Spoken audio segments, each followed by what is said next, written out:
T4 is just an opportunity to network, really, and to learn.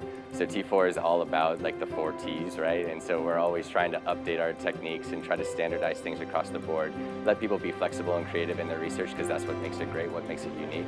But there are just standardized things that they can do in terms of participant setup, how to use the equipment, having access to the right tools within the equipment, because we have such a robust platform that most people underutilize what they're doing and can save them a lot of time and energy.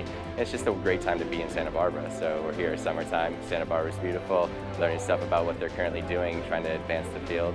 Just a great networking opportunity.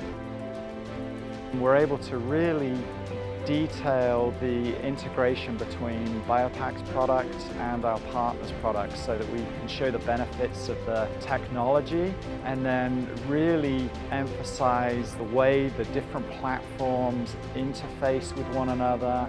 A really collegiate atmosphere that's really geared towards educating everyone.